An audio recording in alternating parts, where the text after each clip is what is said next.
Halo, Assalamualaikum warahmatullahi wabarakatuh. Perkenalkan, nama saya Muslimah dengan NIM 220582. Saya dari kelas RA5 semester 3. Di sini saya akan sedikit mengulas materi etika dan tanggung jawab sosial bisnis yang diampu oleh Bapak Asep Profiodin, SEMM. Langsung saja di sini saya akan membacakan tentang etika berbisnis di dalam definisi bisnis. Etika bisnis adalah cara-cara untuk melakukan kegiatan bisnis yang mencakup seluruh aspek yang berkaitan dengan individu, perusahaan, industri, dan juga masyarakat. Semuanya ini mencakup bagaimana kita menjalankan bisnis secara adil, sesuai dengan hukum yang berlaku, dan tidak tergantung pada kedudukan individu ataupun perusahaan di masyarakat. Selanjutnya yaitu pentingnya berbisnis secara etis. Di sini ada 8 poin. Yang pertama yaitu reputasi dan kepercayaan, yang kedua yaitu kepuasan pelanggan, yang ketiga yaitu keberlanjutan jangka panjang, yang keempat yaitu hubungan rekan bisnis yang baik, yang kelima yaitu tanggung jawab sosial, dan yang keenam yaitu kepuasan pelanggan, yang ketujuh yaitu kepatuhan hukum, dan yang terakhir yaitu keuntungan jangka panjang. Berbisnis secara etis memiliki beberapa keuntungan, antara lain yaitu seperti kepercayaan konsumen, loyalitas pelanggan, diferensi dari pesaing, dan pemikiran jangka panjang.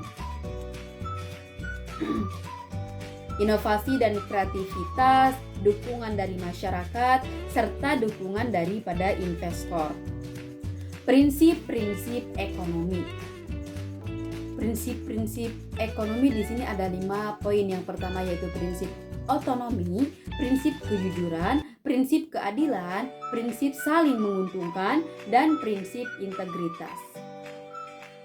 Hal-hal yang harus kita perhatikan dalam menciptakan etika bisnis, seperti menuangkan ke dalam hukum positif, mampu menyatakan yang benar itu benar, mengembangkan tanggung jawab sosial, dan memelihara kesepakatan.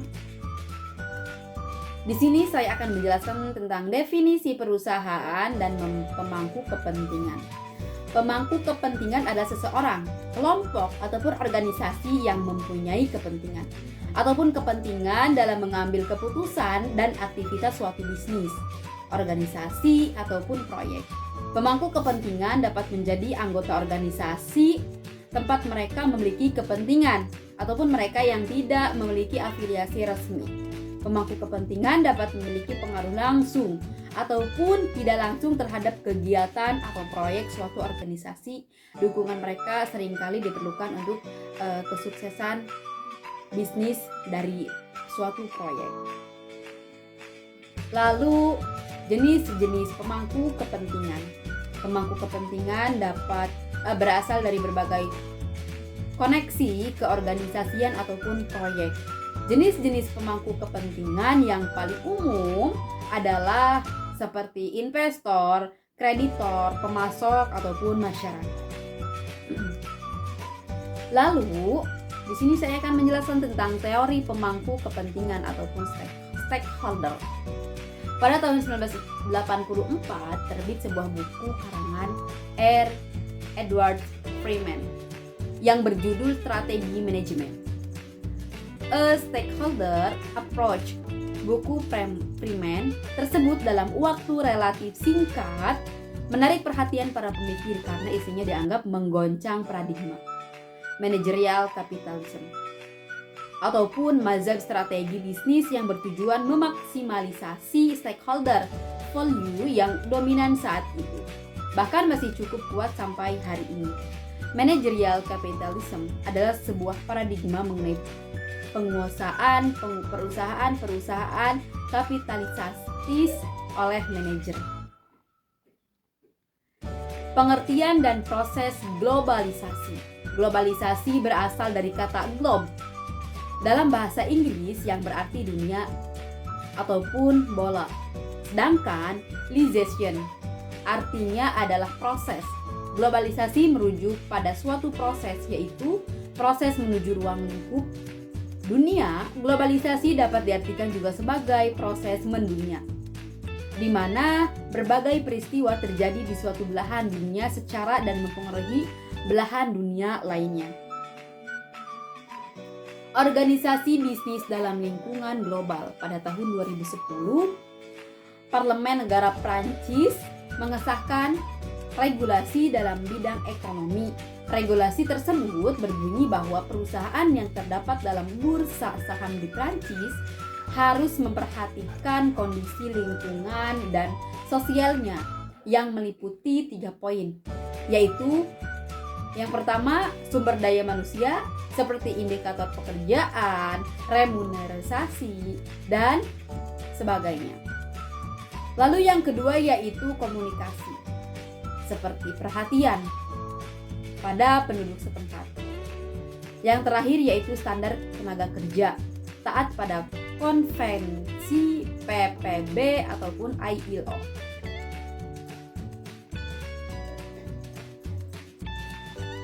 Pengertian etika dalam berbisnis. Berbagai tokoh-tokoh ahli ekonomi memiliki pengertian yang berbeda tentang etika bisnis.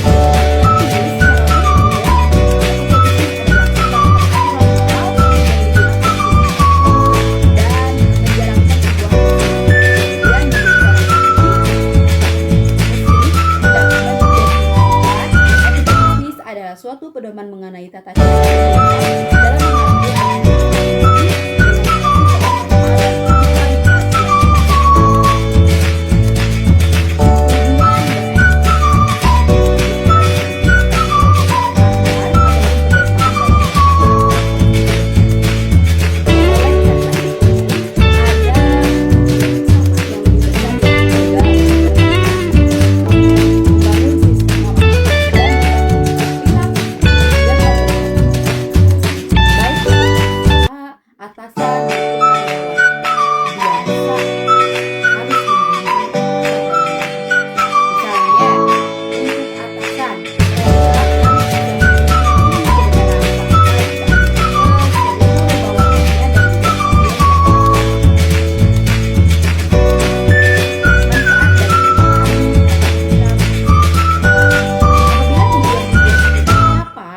manfaat yang bakal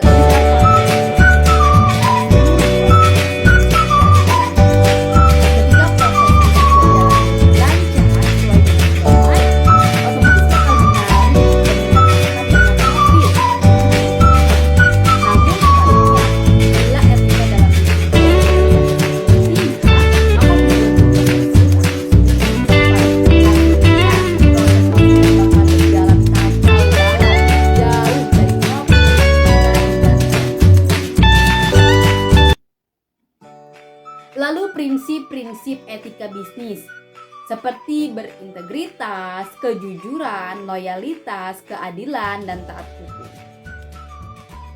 Akuntabilitas, menjaga kehormatan orang lain, dan saling menguntungkan. Teori etika bisnis. Secara umum, teori ini memang berbincang tentang bagaimana perilaku berbisnis yang baik dan sesuai dengan norma.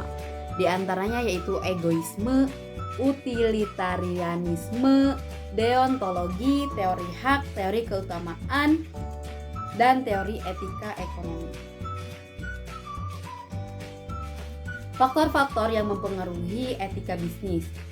Melihat banyaknya pelanggaran etika yang terjadi antara perusahaan dan stakeholder, memunculkan asumsi bahwa ada hal-hal yang mempengaruhi etika bisnis. Di antaranya, pressure yang didapat karena pesaing, kondisi ekonomi, kesalahan operasional, pengetahuan individu akan etika, demand pasara yang tidak sesuai dengan kemampuan perusahaan. Perkembangan tanggung jawab perusahaan. Secara simultan, perusahaan akan menjalankan 3 jenis tanggung jawab yang berbeda-beda pada pemangku kepentingan, di mana ketiga tanggung jawab tersebut harus dijalankan secara seimbang. Penekanan kepada salah satu jenis tanggung jawab saja akan menyebabkan perusahaan berjalan secara tidak optimal. Ketiga tanggung jawab tersebut mencakup tanggung jawab ekonomis, tanggung jawab hukum, dan tanggung jawab sosial. Tanggung jawab sosial perusahaan ataupun corporate social responsibility. Pengertian tersebut, perusahaan merupakan badan usaha yang menjalankan kegiatan di bidang perekonomian secara terus-menerus, bersifat tetap dan terang-terangan dengan tujuan memperoleh keuntungan ataupun laba yang dibuktikan dengan pembukuan. Tujuan tanggung jawab perusahaan. Tanggung jawab sosial perusahaan berkaitan dengan cara suatu bisnis untuk bertindak terhadap kelompok dan pribadi lainnya dalam lingkungan dan merupakan tanggapan dari perusahaan ataupun bisnis terhadap kebutuhan sosial. Manfaat dari CSR bagi masyarakat. Seperti kepentingan masyarakat dapat terakomodasi oleh perusahaan, mempererat hubungan masyarakat dengan perusahaan dalam situasi win-win solution.